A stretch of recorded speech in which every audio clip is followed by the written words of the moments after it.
Alors, on va commencer. C'est avec une grande joie et privilège qu'on donne la bienvenue à nos invités cet après-midi. Et avec la joie aussi, on va vous inviter à ouvrir la parole de Dieu dans l'évangile de Jean, chapitre 6.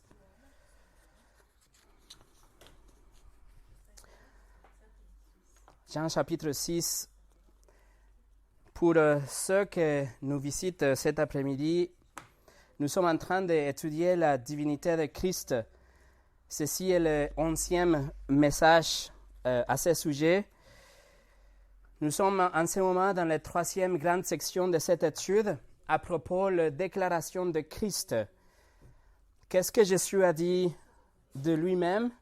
Et tous les messages, ils sont bien sûr enregistrés, ils sont disponibles en français et en russe sur notre site internet. Comme vous le savez, la Bible, c'est un livre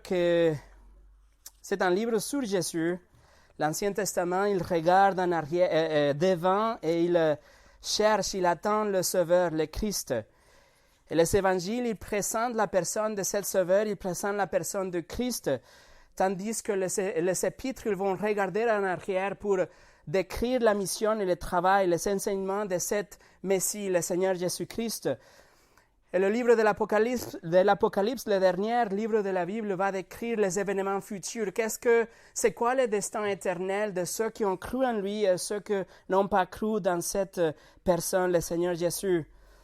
Mais la singularité de la Bible, c'est qu'elle ne présente pas tout simplement la personne de Jésus, mais il présente Jésus d'une telle manière que c'est incontournable le fait qu'il a une nature divine. Et aussi qu'il offre le salut d'une façon gratuite. Les déclarations de Jésus dans la section qu'on est en train d'étudier en ce moment, on va voir comment Jésus, on est en train de voir comment Jésus, il a utilisé la formule « je suis » ou « ego eimi », où il a pris le nom de Dieu, il l'a appliqué à lui-même, suivi d'une métaphore pour décrire des aspects de sa mission et de son travail comme sauveur. Chaque fois que Jésus a déclaré « Je suis », il a soutenu d'être pleinement égal et complètement un avec Dieu, d'être Dieu lui-même, Dieu dans la chair. Et la dernière fois, on a commencé cette section, cette 3e section avec la déclaration de Jésus quand il a dit « Je suis la lumière du monde », que c'est en fait la 12e de ces événements, de ces occurrences. Et aujourd'hui, on va regarder la toute première occurrence dans laquelle il va dire que Jésus est la seule source de vie spirituelle. Quand Jésus il a dit que la satisfaction de l'âme, satisfaction éternelle, la conquête de la mort, le pardon des péchés et la réconciliation avec Dieu ne peut pas être trouvée nulle part qu'en lui. Aujourd'hui, on va voir donc quand Jésus a déclaré « Je suis le pain de vie ». C'est ce qu'on va voir aujourd'hui, mais avant de commencer, comme toujours, on va prier. Seigneur, je te remercie pour ta parole, pour le fait qu'il n'y a pas d'erreur, qu'elle est complète, qu'elle est infallible, que c'est toute la révélation et tout ce que tu as voulu nous dire, on l'a ici devant nous.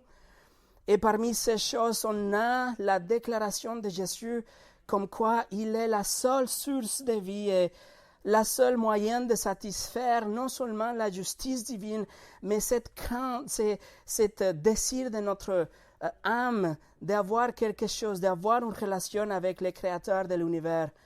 Je te remercie pour cette opportunité qu'on a ensemble d'ouvrir ces passages et je te prie, s'il te plaît, que tu nous parles cet après-midi, que tu touches le cœur de ceux qui ne te connaissent pas et de ceux qui on te connaît, que tu réaffirmes ces vérités. Seigneur, je te prie que tu nous visites avec ton Saint-Esprit d'une façon pleine pour qu'on puisse vraiment comprendre et moi, que je puisse vraiment expliquer tout ce que je voudrais expliquer. Je te remets ce temps dans tes mains, Seigneur, au nom de Jésus. Amen. Alors, le titre de ce message est « Le pain de vie ». Et juste pour nous rappeler du contexte, quand on arrive au Jean chapitre 6, Jésus il vient de nourrir d'une façon miraculeuse plus de 5000 personnes.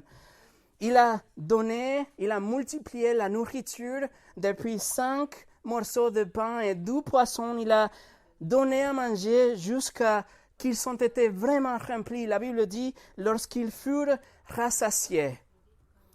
Et après ça, Jésus a décidé de traverser la mer de Galilée à l'autre côté pour arriver à Capernaum, où les masses de gens, ils sont suivis Jésus parce qu'ils veulent encore avoir la nourriture gratuite.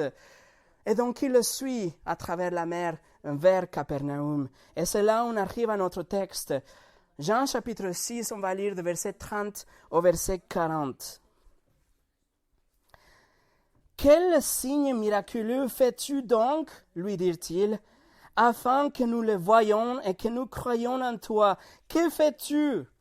Nos ancêtres ont mangé la manne dans le désert, comme cela est écrit. Il leur a donné le pain du ciel à manger. » Jésus lui dit, en vérité, je vous le dis, ce n'est pas Moïse qui vous a donné le pain du ciel, mais c'est mon Père qui vous donne le vrai pain du ciel. En effet, le pain de Dieu, c'est celui qui descend du ciel et qui donne la vie au monde. Ils lui dirent alors, Seigneur, donne-nous toujours ce pain-là. Jésus lui dit, c'est moi qui suis le pain de la vie. Celui qui vient à moi n'aura jamais faim, et celui qui croit en moi n'aura jamais soif. Mais je vous le dis, vous m'avez vu et pourtant vous ne croyez pas. Tous ceux que le Père me donne viendront à moi, et je ne mettrai pas dehors celui qui vient à moi. En effet, je suis descendu du ciel pour faire non pas ma volonté, mais celle de celui qui m'a envoyé. Or, la volonté du Père qui m'a envoyé, c'est que je n'ai perdu aucune de tout ce qu'il m'a donné, mais que je le ressuscite le dernier jour. En effet, la volonté de mon Père, c'est que toute personne qui voit le Fils et croit en lui aille la vie éternelle, et moi, je le ressusciterai le dernier jour. Nous allons diviser ce passage dans 7 courtes sections pour l'étudier. On va commencer avec les défis, après la réprimande, numéro 3, la superficialité, numéro 4, la métaphore, numéro 5, les problèmes, numéro 6, la solution, et numéro 7, la promesse. On commence alors avec le défi, versets 30 et 31. Regardez encore une fois. « Quel signe miraculeux fais-tu donc, lui dirent-ils, afin que nous le voyions et que nous croyions en toi? Que fais-tu? Nos ancêtres ont mangé la manne dans le désert, comme cela est écrit, il leur a donné le pain du ciel à manger. » Alors ce peuple-là, ces gens-là, ils viennent de manger, ils viennent de profiter de leur repas miraculeux où Jésus a pourvu pour plus de 5000 personnes, environ 20 000 personnes, si on compte les femmes et les enfants, ils ont profité de ces repas gratuits.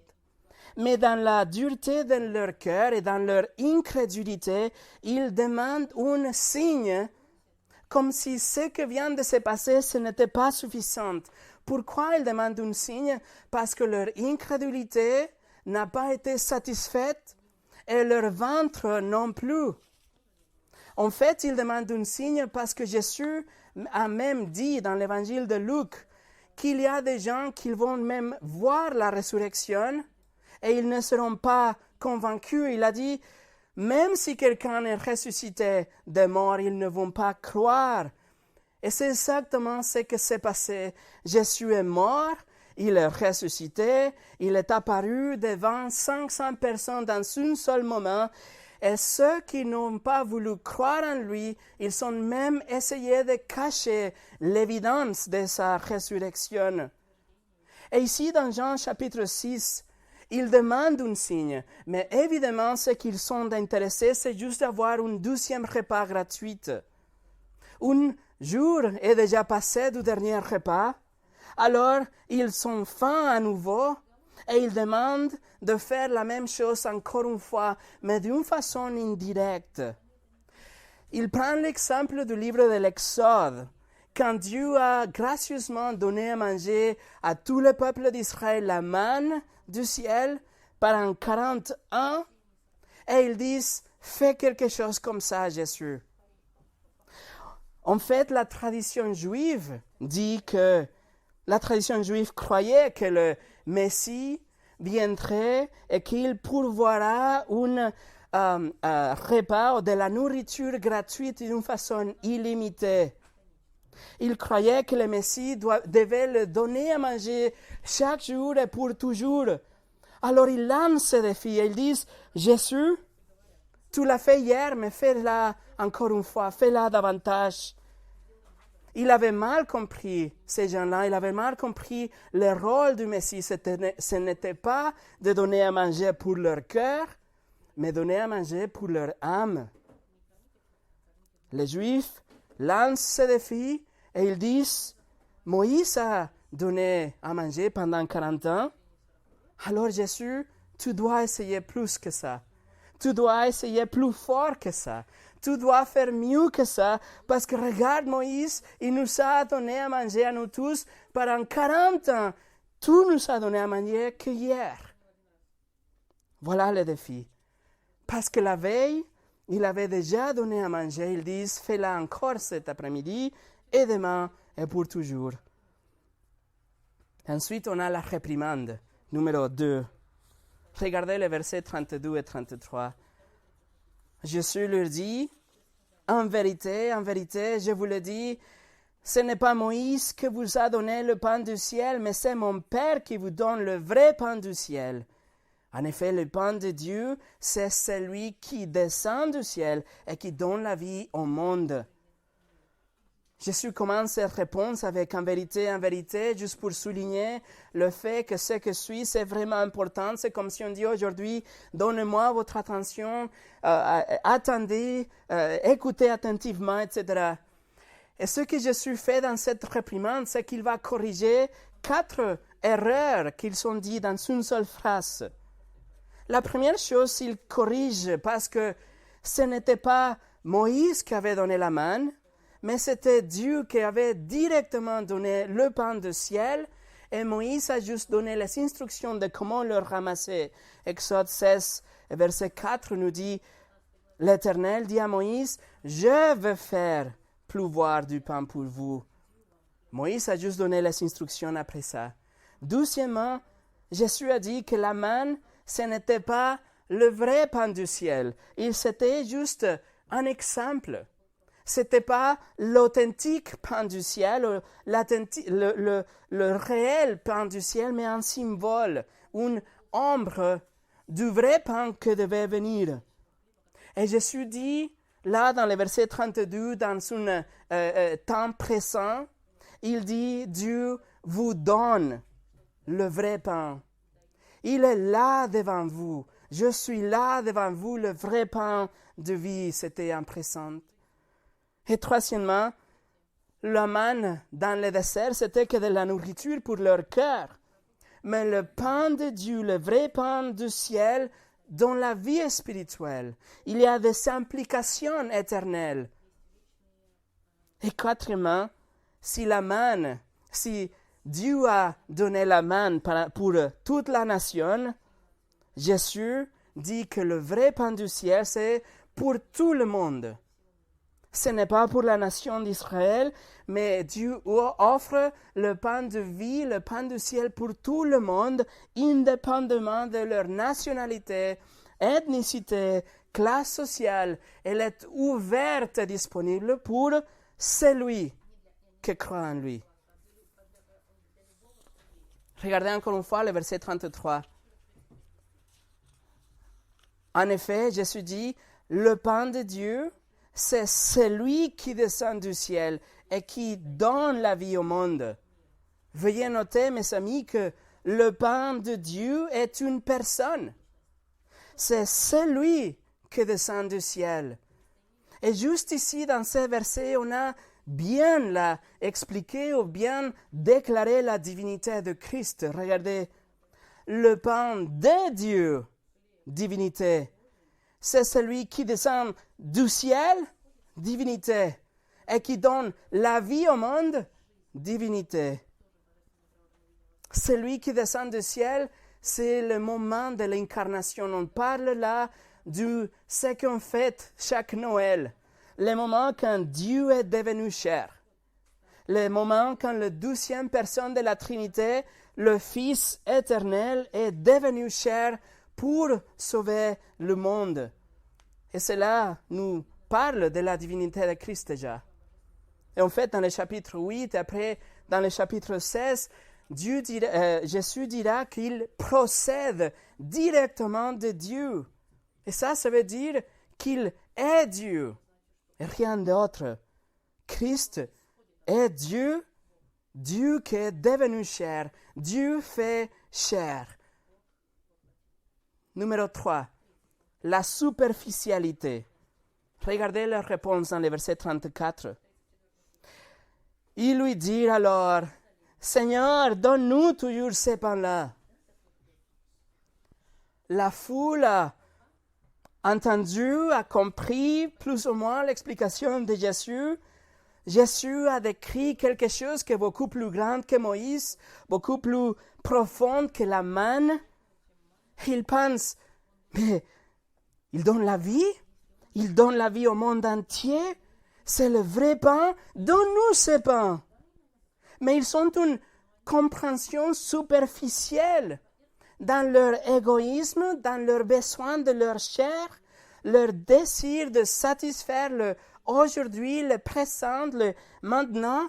Il fait qu'ils deviennent tous excités. Ils disent, mais bien sûr, donne-nous ce pain-là. Ces multitudes-là, mes amis, peuvent être excités parce qu'ils pensent que Jésus offre ce que leur chair demande. Et c'est facile vraiment d'attirer de grandes multitudes et des foules une fois qu'on propose quelque chose pour satisfaire la chair. Si les gens entendent un message qui dit que Dieu va leur donner la voiture qu'ils veulent, ou le travail qu'ils poursuivent, ou la femme qu'ils ont toujours voulu, quand ils entendent un message qui dit que Jésus va résoudre tous les problèmes financiers, que leurs porte-monnaies seront remplis, que leurs maladies seront guéries, bien sûr qu'il va avoir de la foule qui vient entendre le message. Mais ça, c'est superficiel. C'est dangereux. Regardez même comment les réponses de cette foule commencent dans le verset 34. La réponse commence avec « Seigneur, Seigneur, donne-nous ces pains-là. » Il utilise ces mots, le grec « kurios ». Il a une certaine révérence envers Jésus. Il le traite avec un respect. Il dit « Seigneur, donne-nous ces pains-là. » Mais ce n'est pas vraiment dans un sens de seigneurie, dans un sens de soumission, mais c'est un sens de « je te respecte ». Pour cette foule-là, Jésus, c'est juste un potentiel menu Happy Meal. Oh, mes amis, ça c'est un endroit, c'est un lieu très dangereux, surtout pour nous qui viennent à l'église chaque dimanche. Parce qu'on peut tomber dans la tradition et dans l'habitude et dans la religiosité d'appeler Jésus Seigneur, d'appeler même Jésus Dieu, mais de ne pas le croire, ne pas le recevoir dans notre cœur comme Seigneur, comme Dieu. Regardez avec moi, on va tourner ensemble en Matthieu chapitre 7. Matthieu chapitre 7, c'est un passage qu'on a déjà visité plusieurs fois ici. Mais comme on est exposé là à une profession de foi futile, superficielle, sans aucune importance, il appelle Seigneur, il appelle à Jésus Seigneur, mais au lieu de l'appeler Seigneur, il pouvait l'appeler Sir, ou Mister, ou Monsieur. Mais ce n'est pas une relation, comme j'ai dit, de Seigneur et soumission.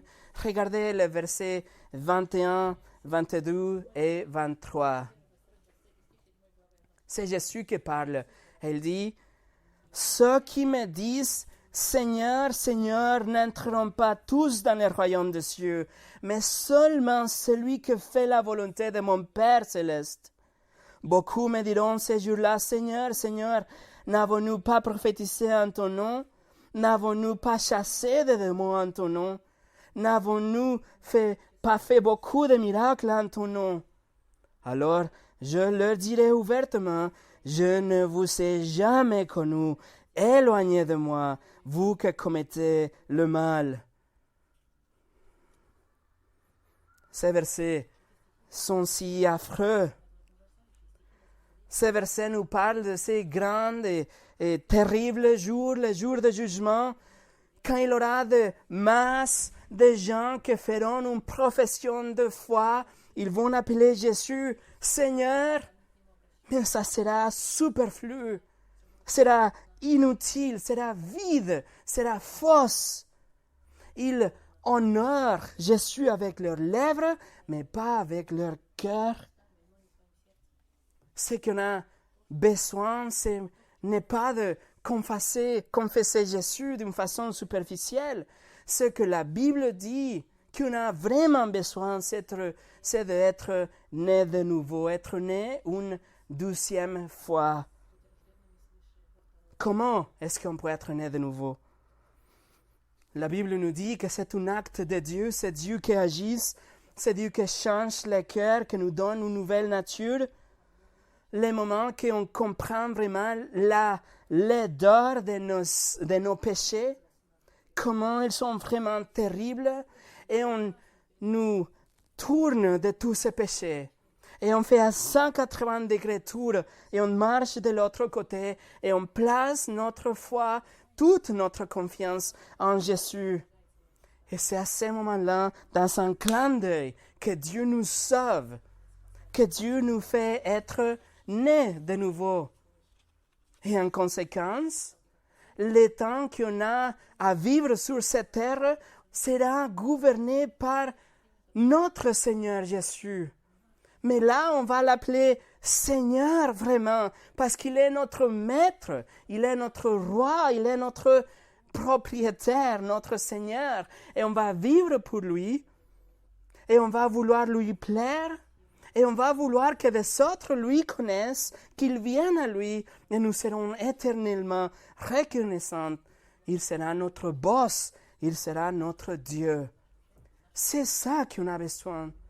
Être né de nouveau pour vraiment confesser Jésus comme notre Seigneur. On revient à Jean chapitre 6. Ce peuple-là, ils ont eu une compréhension, une déclaration superficielle de Jésus. Pourquoi? Parce que leur compréhension de leurs besoins était superficielle aussi. Ils ont pensé, ce qu'on a besoin, c'est du pain. Mais en réalité, ce qu'ils ont besoin, ce que nous tous on a vraiment besoin, c'est le pardon de nos péchés et la vie éternelle. Peter Masters, le pasteur dans le Metropolitan Tabernacle, écoutez ce qu'il a dit.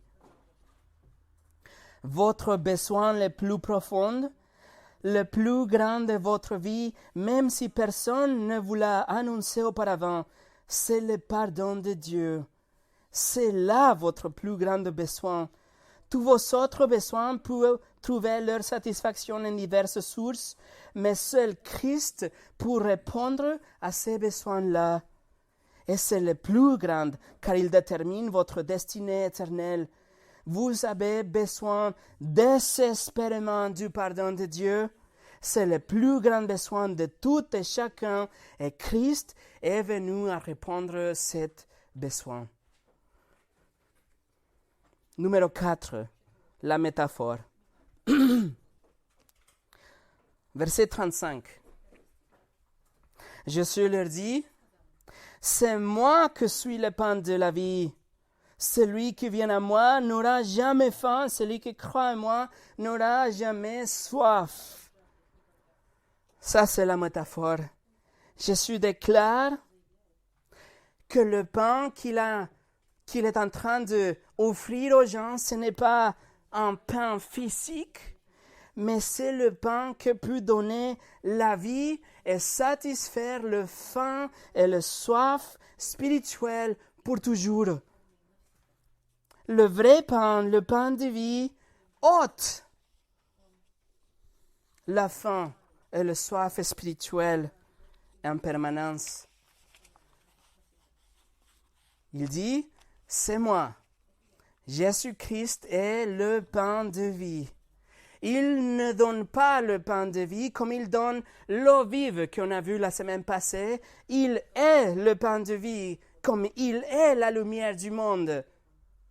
Il est le pain.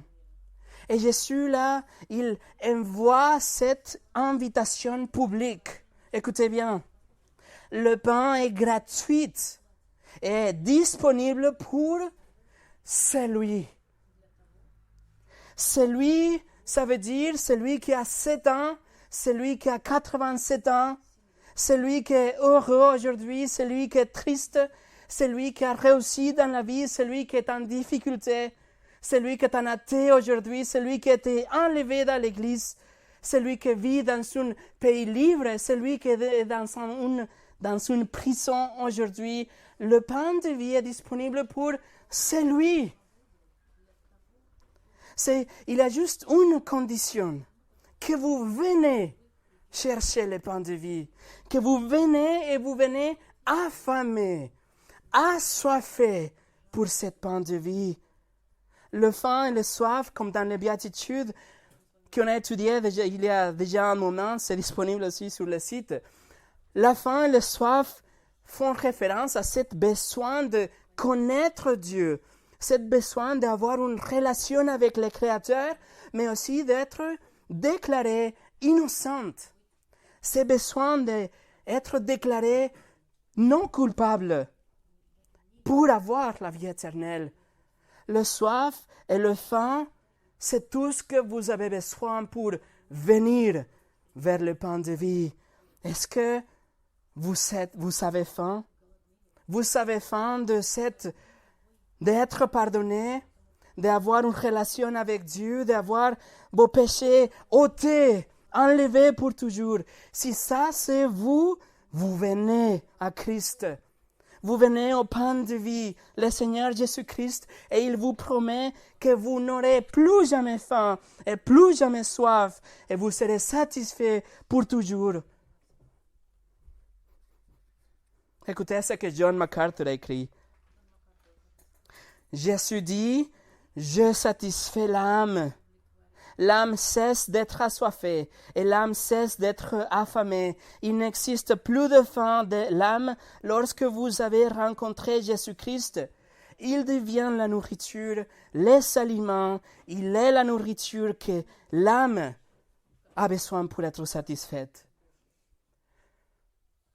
Si Jésus dit qu'il est le pain de vie et que seulement lui peut satisfaire votre âme, ça veut dire que la méditation et la yoga et les drogues et le plaisir de la vie, un festin royal et la meilleure bouteille de vin, ils vont vous laisser en désirant plus. Parce que rien ne peut pas et ne va pas satisfaire votre âme. Le seul aliment dont votre âme a besoin est Christ. Regardez les 2 verbes dans le verset 35. Jésus a dit, celui qui vient, celui qui croit. Venir à Christ, ça veut dire de lui faire face, de marcher vers lui, de laisser tout derrière, de tourner la tête et marcher vers le Seigneur Jésus-Christ. De le suivre, marcher vers lui, se rapprocher de lui. Ça, mes amis, c'est la repentance. L'évangile de Jean, l'apôtre Jean n'utilise pas le mot repentance dans son évangile, mais c'est ça. C'est laisser tout derrière et marcher vers Christ. C'est comme Paul écrit à l'église en Thessalonique, dans le chapitre 1, verset 9, il écrit « Vous vous êtes tournés vers Dieu en abandonnant les idoles pour servir le Dieu vivant et vrai. » C'est ça. Vous devez vous séparer de vos péchés. Vous devez comprendre que le mensonge, que le vol, que la convoitise, que regarder des hommes et des femmes avec deux désirs, ce sont des transgressions à la loi de Dieu. Il faut arrêter votre idolâtrie, votre blasphème, parce que votre cœur pleure d'avoir offensé Dieu avec vos péchés. Et vous laissez tomber tout ça, et vous donnez votre dos à toutes ces choses, et vous marchez vers Christ. C'est ça, venir à Christ, celui qui vient. Charles Spurgeon, le prince des prédicateurs, a écrit « Vous et vos péchés, vous devez vous séparer, sinon, vous et votre Dieu, vous ne vous rejoindrez jamais. » Alors ça, c'est le premier verbe, celui qui vient, que c'est la repentance. Le deuxième verbe, c'est celui qui croit, que ça veut dire placer votre confiance complètement dans la personne de Jésus-Christ. Confiez à lui pour votre vie, mais aussi pour votre éternité. Venir à lui et l'appeler Seigneur parce qu'il devient votre Seigneur et votre Maître. Vous soumettre à sa volonté et dire « Oui, Seigneur Jésus, je me soumets, sauve-moi » et avoir la confiance et l'assurance qu'il va vous sauver. C'est les deux faces d'une même pièce, la repentance et la foi.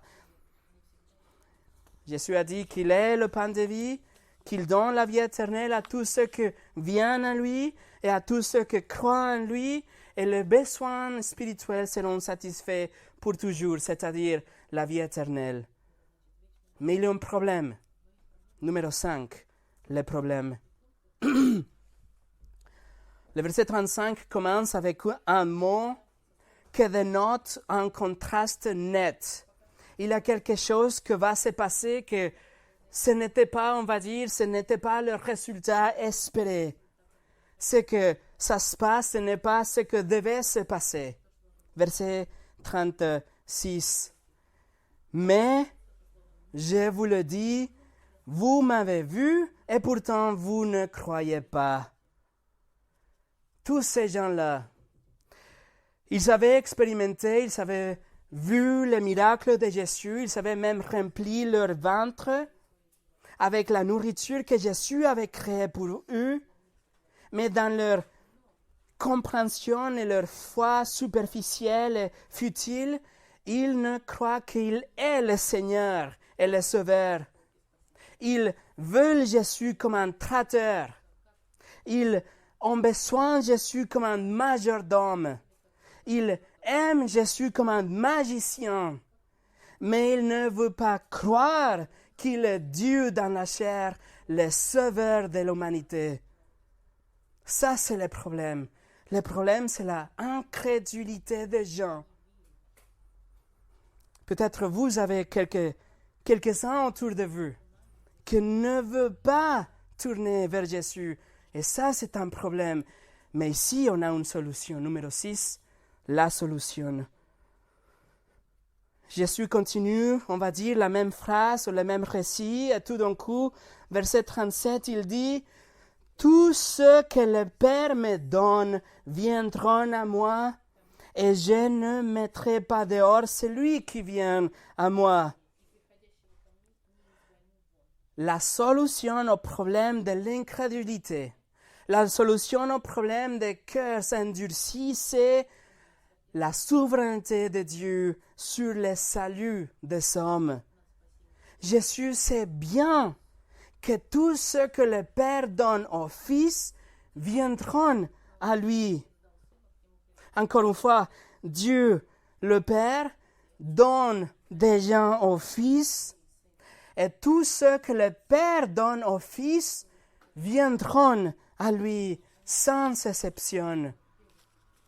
C'est-à-dire que si vous êtes un chrétien aujourd'hui, c'est parce que Dieu vous a donné au Fils et vous êtes venu au Fils affamé vers le pain de vie.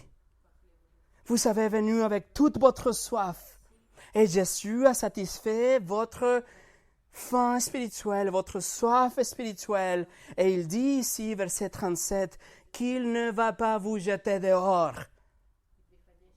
Il est en fait un double négatif dans la phrase, dans le texte originel, pour souligner et insister le fait que ce n'est pas possible, c'est hors de question. Vous venez à Jésus, il ne vous jettera pas dehors.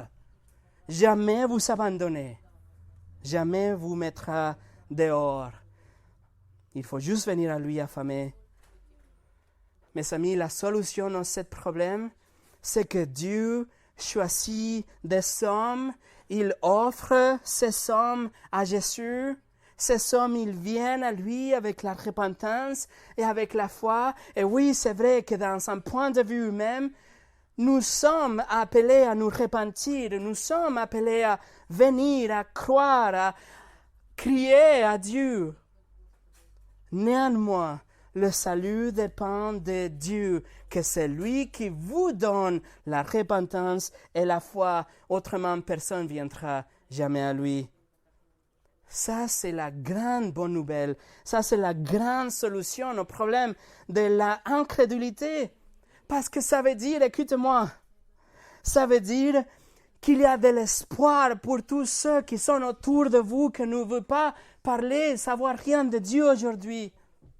Ça veut dire qu'il y a de l'espoir pour l'athée catégorique, pour le politicien libéral, pour l'enfant rebelle, pour la personne religieuse. Il y a de l'espoir.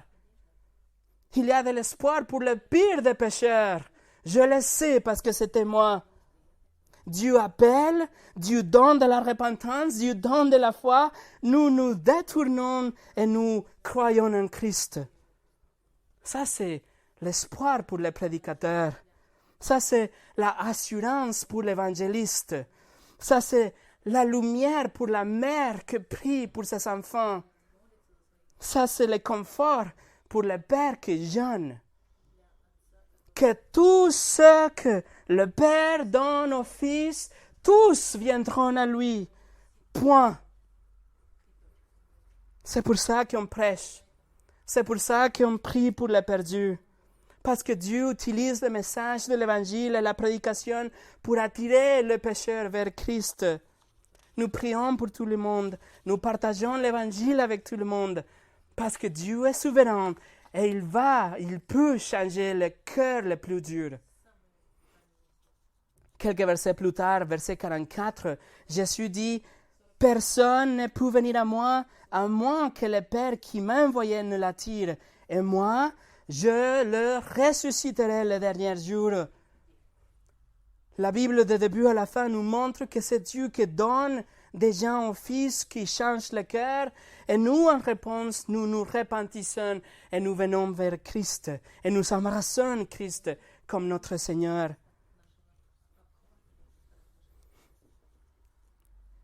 Regardez versets 38 et 39. Jésus dit, « En effet, je suis descendu du ciel pour faire non pas ma volonté, mais celle de celui qui m'a envoyé. Or, la volonté du Père qui m'a envoyé, c'est que je ne perds aucune de tout ce qu'il m'a donné, mais je le ressuscite le dernier jour. » Jésus est en train d'assurer ses auditeurs, dont vous et moi, que tous ceux que le Père lui donne viendront à lui et il ne va pas le rejeter. Pourquoi? Verset 38, parce qu'il est venu à faire la volonté du Père. Quelle est la volonté du Père? Verset 39, qu'il ne vous perde pas. Qu'il vous garde, qu'il vous sauve et il vous ressuscite le dernier jour. À tous ceux qui viennent à lui. Chrétiens, vous êtes un cadeau du Père au Fils et il ne vous perdra jamais. Ça, c'est la promesse. Ça, c'est la solution, pardon. Et maintenant, pour nous préparer pour finir, on arrive à la promesse numéro 7. Verset 40.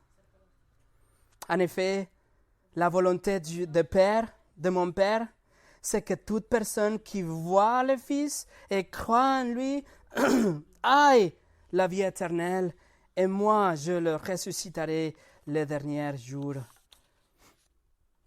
Jésus dit que toute personne qui voit le Fils, qui croit en lui, a la vie éternelle. Et Jésus va le ressusciter les derniers jours.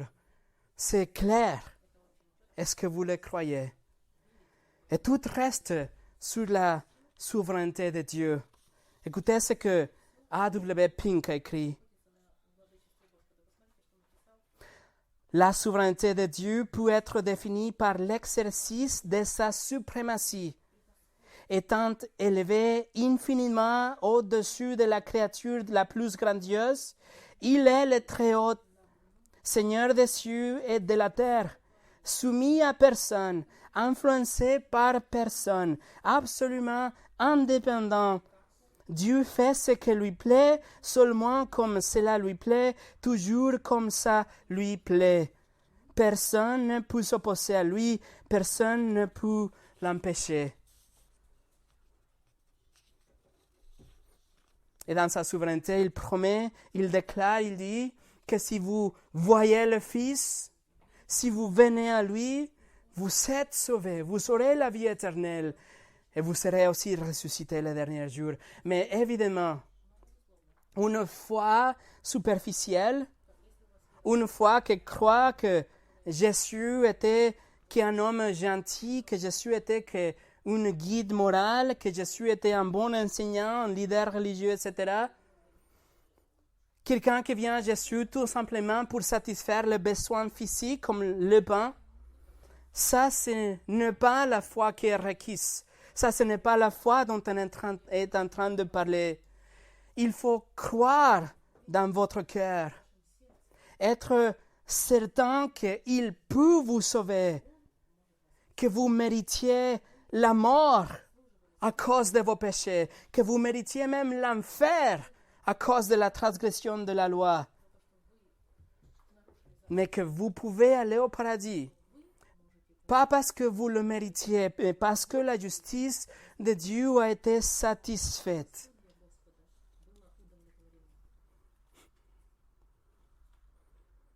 En plus de la souveraineté de Dieu, il y a un côté de la responsabilité humaine qui demande que vous voyez le Fils, que vous vous repentez de vos péchés, que vous venez à lui, vous le suivez. Vous le voyez, il ne va pas vous rejeter.